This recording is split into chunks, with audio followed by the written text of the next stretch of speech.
शिवाय हर हर Mahadev. Hariom Sharma money tips channel पर आप सभी का स्वागत है। आज मैं आपको पापांकुशा एकादशी के बारे में जानकारी दूंगा। पापांकुशा एकादशी का व्रत कब का रहने वाला है, पारण विधि क्या है, किस प्रकार से हमें पूजा करनी है, कौन से उपाय हमें करने हैं और कथा का महत्व क्या है, ये पूरी जानकारी आपको इस वीडियो के माध्यम से प्राप्त होगी। आपको बता दूं, एकादशी का व्रत सबसे बड़ा व्रत है।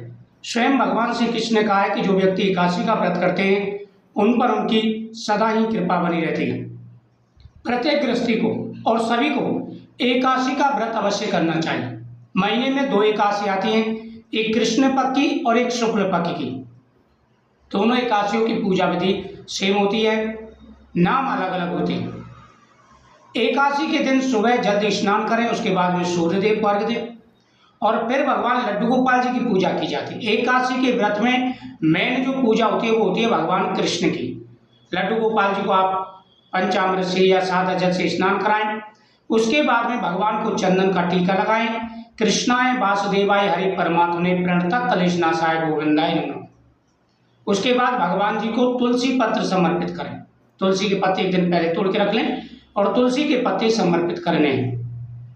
भगवान जी के सामने फल समर्पित करेंगे। भगवान जी के सामने आपको दीपक जलाना है और दीपक जलाने के बाद में ओम नमः शिवाय, ओम नमो भगवते वासुदेवाय आदि मंत्रों का जाप करना है। नारायणाय विद्महे वासुदेवाय धीमहि तन्नो विष्णु प्रचोदयात्। इन मंत्रों का जाप करेंगे, आपकी प्रत्येक मनोकामना पूरी होगी। फिर आप भगवान के सामने व्रत का संकल्प करेंगे। व्रत का संकल्प करने के बाद में फिर आपको कथा का श्रवण करना है। तो पापांकुशा एकादशी की कथा का श्रवण मात्र करने से सारे पापों का नाश हो जाता है, हर प्रकार की मनोकामना पूरी हो जाती है। एकादशी की कथा का बड़ा महत्व होता है। एकादशी की कथा सुने बिना व्रत का पूर्ण फल प्राप्त नहीं हो पाता है। तो सभी को एकादशी की कथा अवश्य श्रवण करनी चाहिए। और इस दिन आप कभी भी पूजा कर सकते हैं, पूजा का कोई शुभ मुहूर्त नहीं होता है। एकादशी का पूरा दिन शुभ होता है, आप सुबह कभी भी पूजा कर सकते हैं। व्रत में क्या करें, व्रत में आपको कूटू का आटा, सिंगाड़े का आटा, आलू और समा के चावल, ये चीज़ें आपको प्रयोग करनी है। आप फ्रूट्स, दही, सौंधा नमक, काली मिर्च, इन सभी का प्रयोग कर सकते हैं। हरी मिर्च का प्रयोग भी कर सकते हैं, लेकिन सादा नमक और लाल मिर्च इसमें नहीं खाई जाती, अन्न नहीं खाया जाता। चावल घर में नहीं बनना चाहिए। घर में पवित्रता का विशेष रूप से ध्यान रखें।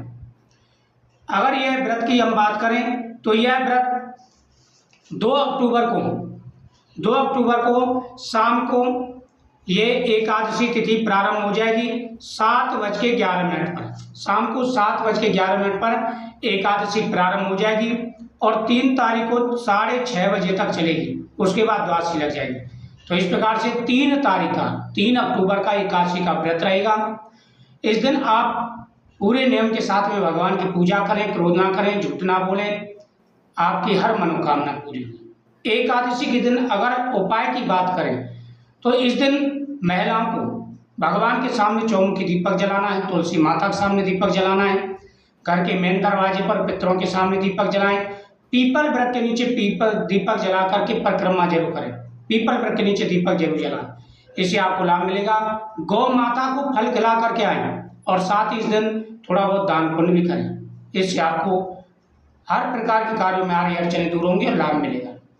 तो बहुत ही अच्छा यह व्रत है। पारण की बात करें तो दूसरे दिन आप चावल बनाएं और भगवान को भोग लगाएं द्वादशी वाले दिन, और फिर आप जो है प्रसाद के रूप में ग्रहण करें। या केला और तुलसी पत्र से भी आप व्रत का पारण कर सकते हैं, आपकी मनोकामना पूरी होगी। तो 3 अक्टूबर का यह व्रत रहेगा। अगले वीडियो में आपको कथा सुनाऊंगा, आप कथा जरूर सुनें। जय माता दी।